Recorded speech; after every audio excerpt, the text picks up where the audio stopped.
Welcome to the No Regrets Leadership Podcast, where leaders are empowered to equip and disciple men. Well, welcome to the No Regrets Leadership Podcast. My name is Steve Sonderman, and I'm so excited to have you with us today. As you know, our goal every week is to just be an encouragement to you as a leader, whether that's leading a men's small group, if you're over a whole ministry or a separate organization. We want to just have key thought leaders, leadership specialists, pastors, authors on the podcast who can just provide some perspective, some encouragement, and some equipping so you can more effectively disciple the men in your church and in your community. And to that end, we have a very special guest with you, a man who's been with us before, Wil Crooks from Greater Calling Ministry. And we're just going to have an incredible time today because we're going to be talking about one of those new frontiers.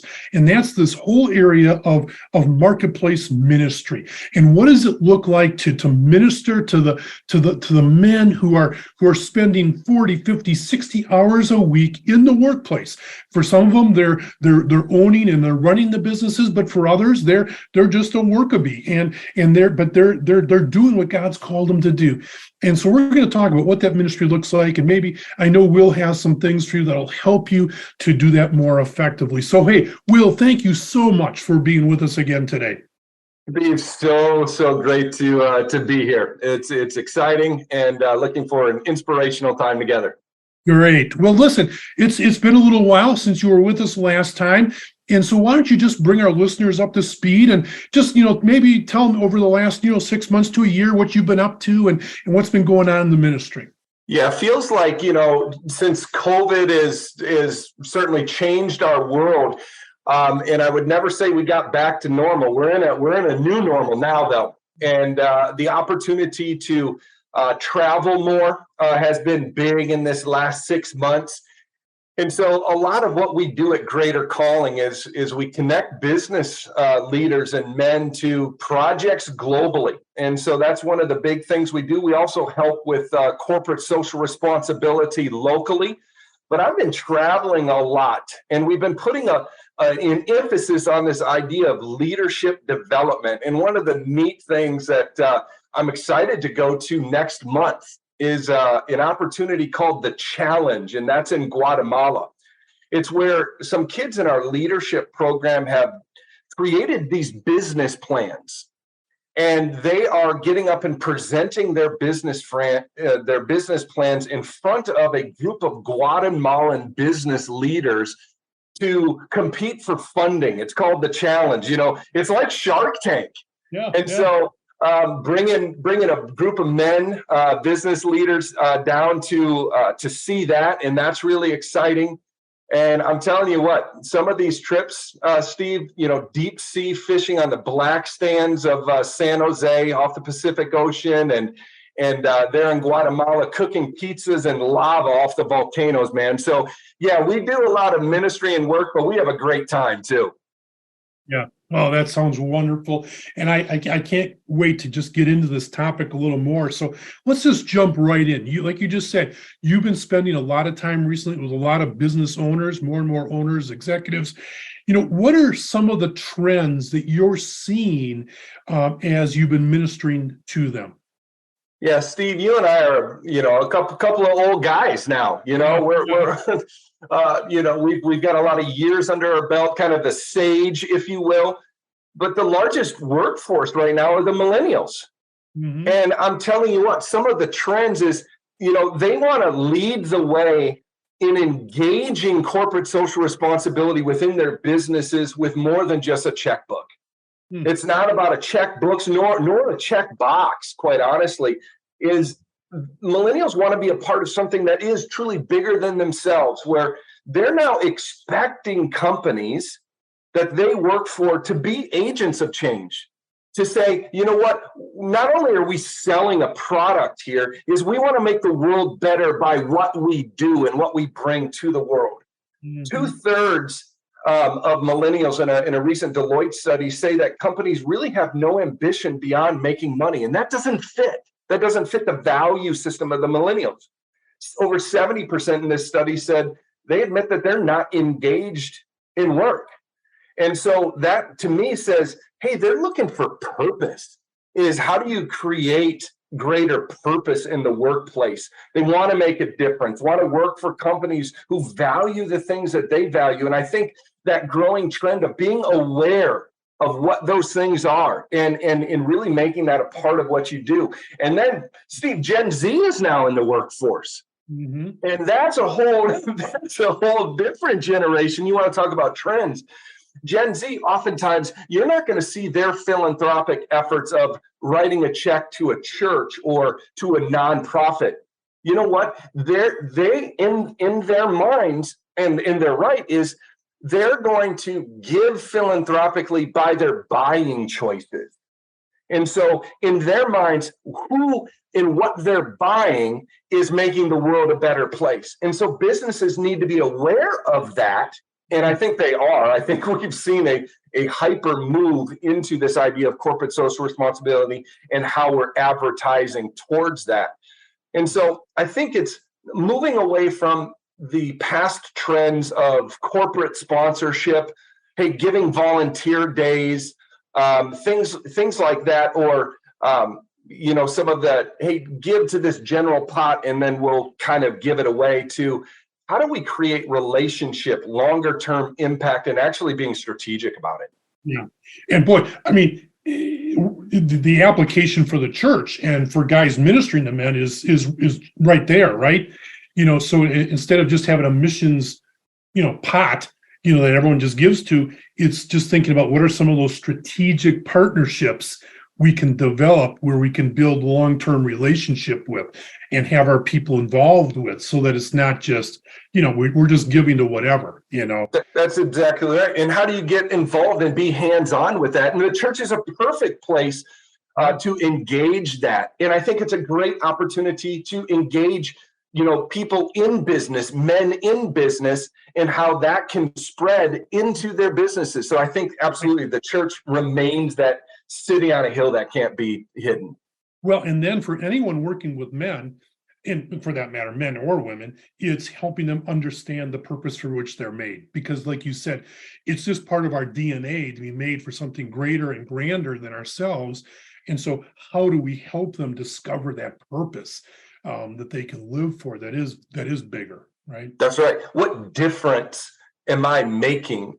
And if it goes back to that, we're many of us are familiar with the NASA janitor, right? And he's there pushing a broom, and and what's your job? The janitor asks, and his job is I'm helping get men to the moon, and it's just his way of doing that. And I don't care what you're doing in an organization. What's the bigger cause? And that's what people are looking for. And that's what business leaders need to be mindful of.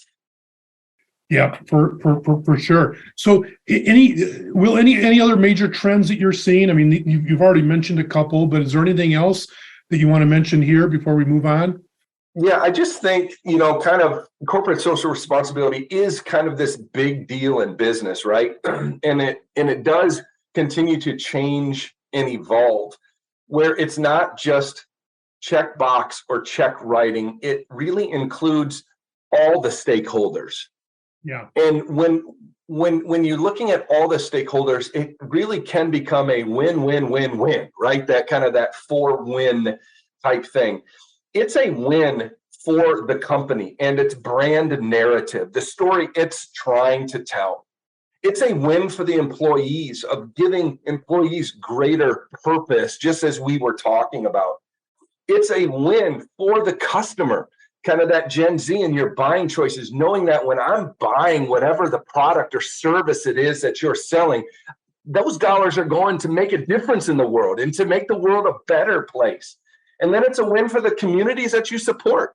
It's a win for the community, whether it's locally, whether it's globally. It's going to be a win. So it's that 4-win type strategy that moves way beyond, hey, we're going to give this big check and make it a PR event, right? Where you're holding up this 7-foot check.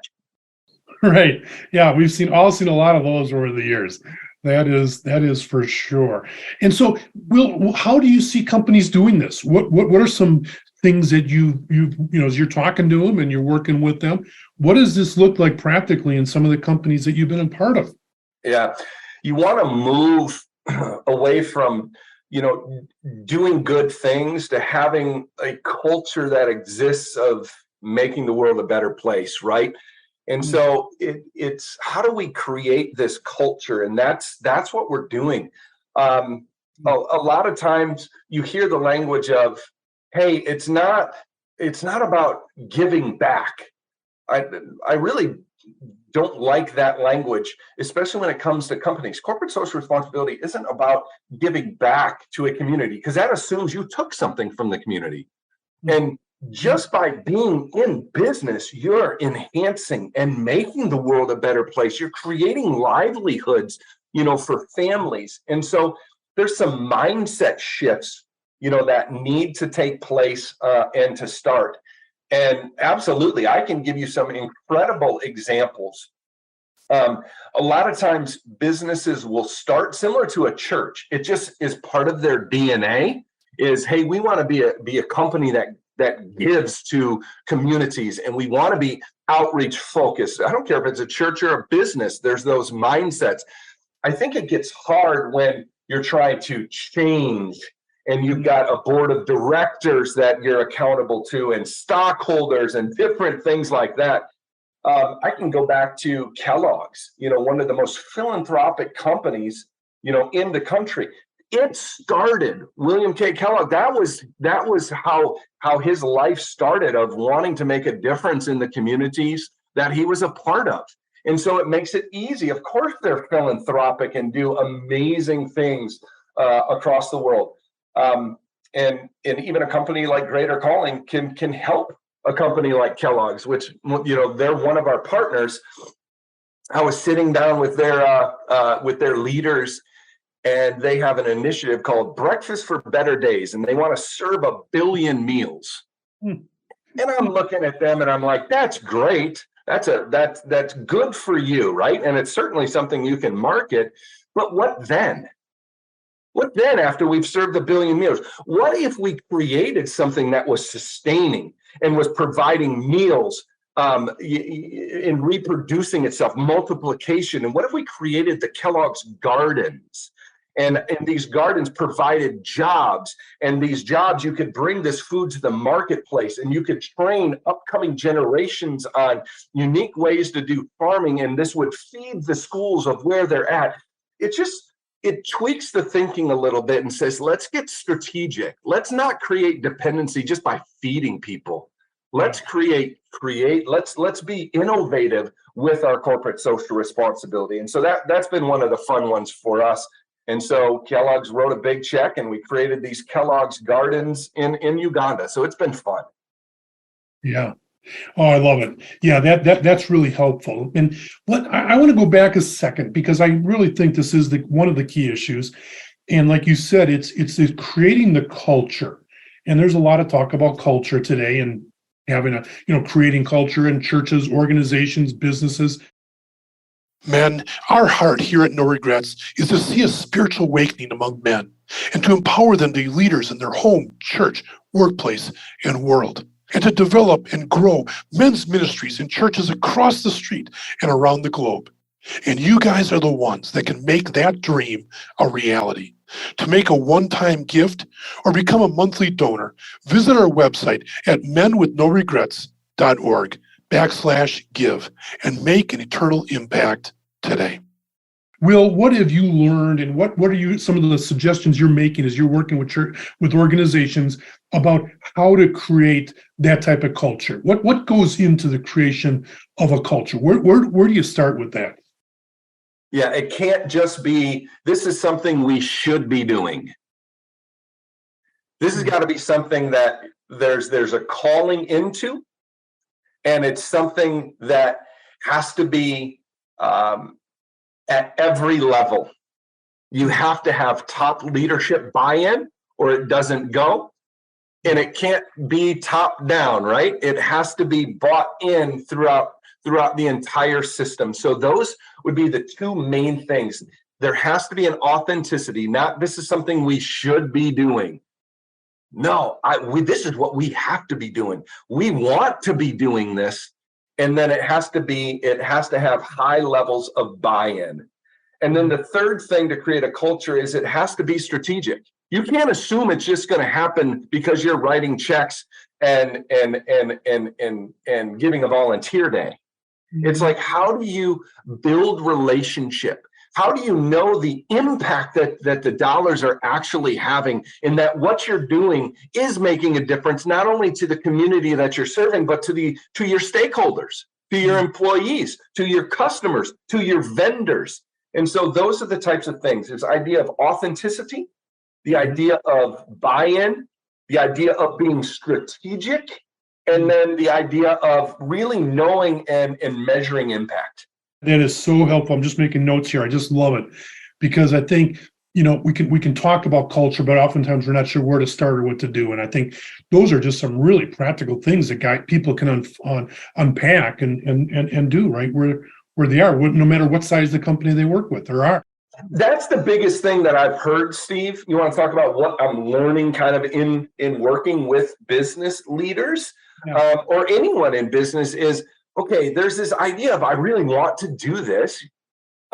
There's an openness to it, but where do I start? And instead of diving in, is I'll get to it, right? Mm-hmm. And again, is if we can say, yeah, this is something that we're called to, that we're really, this is something we want to be about, then we can start to get strategic. And so invite somebody into that process for consulting. Or there are tons of incredible companies that have done it, that be willing to share. That's what I found is in this Holy Spirit movement in corporate America, there's a lot of sharing, where you're not going to share your secret recipes of things. But man, when it comes to this is how we're doing it, I have sensed a true openness and almost camaraderie between businesses in this area. I would agree. I'm just seeing that more and more. I mean, there was a day when everything was pretty siloed and, territorial and, all the different words you could use to describe it. But just that collaboration, sort of locking arms, and we want to make a difference together is really prevalent, which is a great thing. It's really a good thing. Yeah. And I think it starts, with the business leader of saying, what are my customers? What are my employees? If I want to engage my employees, not retain. Big difference between retaining an employee and engaging an employee. Retaining has something about being held against your will, if you want to look up the definition. And I think too often there's this idea of employee retention, and we need to engage our employees. So what is it that they value, Steve? And so let's ask those questions. Let's do those surveys. Then we can start to build accordingly and saying, do our values at our business, do we have some alignments, and where can we use our profits? Where can we use our competencies, our skilled workforce to really, make a change, make a difference? And that's what's going to engage employees, because you're bringing this purpose. And it goes back to the beginning. We have seen evolutions in business, Steve, where from the get-go, you had this age of agriculture, right? Sustenance living, hand to mouth. I have my farm. I hope I live. I hope the rains come. And then that kind of gave way to the Industrial Revolution. Mm-hmm. And things just changed and marketplace changed. And then in the 1920s, you had this mass production with Ford and the assembly line, and things were just done differently. Boom, come to 1970, you've got the age of technology. And we know what that, the power that we hold in this little brick and our cell phones is the same power that sent, the rocket to the moon, Neil Armstrong to the moon kind of thing.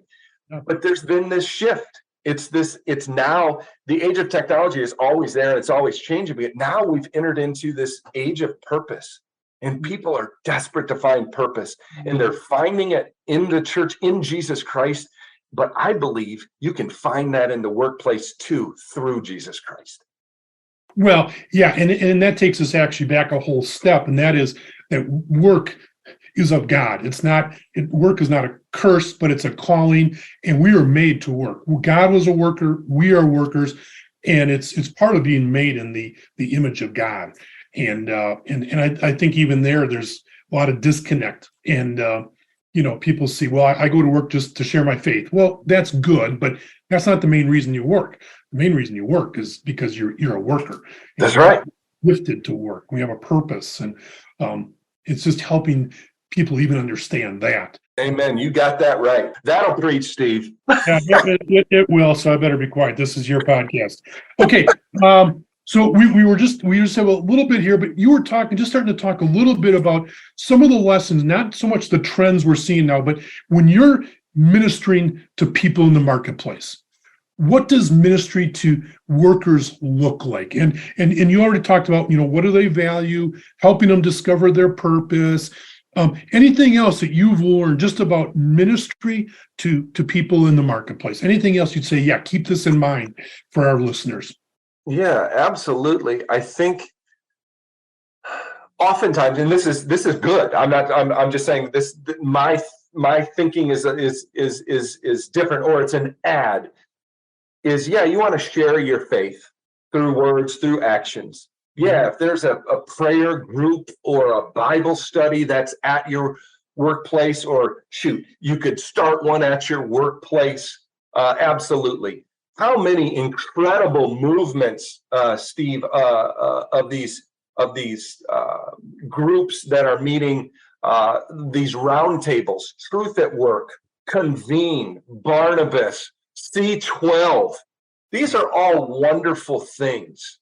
But when I see this openness to God's Holy Spirit on the move in the corporate landscape, it's each individual bringing themselves, just that image of God that exists in each one of us that you were talking about, and say, you know what, I want to, if I'm not currently working for a company that cares about making the world a better place, I'm going to make the world a better place because that's what I care about. And I'm going to do that not only through my job, but I'm going to ask the questions of my boss at whatever level you are. And if you're at that top level, then you go to that board of directors, or what are some of those small incremental steps that we can do to add greater purpose and make the world a better place.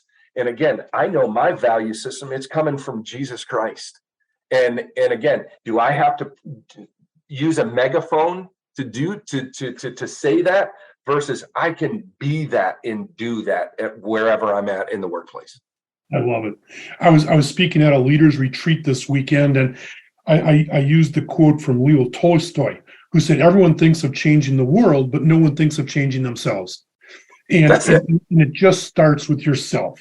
And whatever your bosses may do or want to do, or your senior pastor, just start yourself and say, Jesus, make me into the man, into the woman that you want me to be.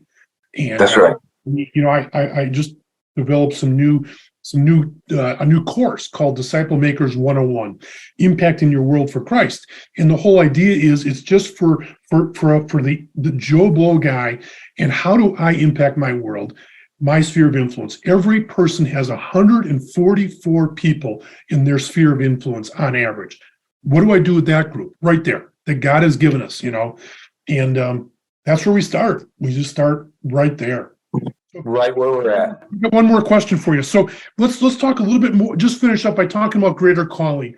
And how does greater calling help business leaders to more effectively lead in their sphere of influence? Tell us a little bit about what you guys do specifically. Yeah, greater calling, and it is truly what I love, and it's in the name, right? Is how do we help businesses and leaders in businesses and men who work in business launch that purpose, into the world? And I think we do it in two ways. Mm-hmm. The first way is to help companies really get strategic with corporate social responsibility. And we talked about the stakeholders and helping to understand and to survey and to see what we're working with, and then helping companies build a strategy around that. And so that's one thing. And so I guess we're consultants at some level is, hey, we can help you build a strategy that works specifically for your company. And then secondly, for those companies that want to have a global footprint in this space, we can connect them very specifically to a project within their core competencies. I talked with you about Kellogg's, and again, that of course we would put them with food, right? Agriculture project. We have a partnership with Chick-fil-A and the female franchise owners. Steve, did you know there's over 350 female franchise owners for Chick-fil-A? And so we work with them, and during the month of March, 25 cents of every cookie that they sell goes to empower women in Ethiopia. So it's women empowering women, and they all have T-shirts. They're called the Chick-fil-Ladies, and so it's fantastic that way. Yeah. I love our partnership with Horde Family Farms in Bucyrus, Ohio. This farm. You want to talk about bringing home the bacon, Steve? They birth 4,000 piglets every day. This is big farm business. And again, Christian leader Pat Horde, just fantastic. And again, so he's connected with piggeries in Uganda. So that's another thing that we do is we connect businesses that want to do some things globally within their core competency. So we have the consulting side, and then we can actually plug you in globally. Good. Well, and I just want to let our listeners know that we'll have all the information on Greater Calling in the show notes. So if you want to go to their website, you want to learn more. Especially if you're a business owner and you're going, yeah, we need a strategy. We need to be thinking about this. Then Will is your guy, and Greater Calling is the ministry that can help you to do that. So, well, listen, Will, thanks so much for your time today. This has been extremely helpful and insightful.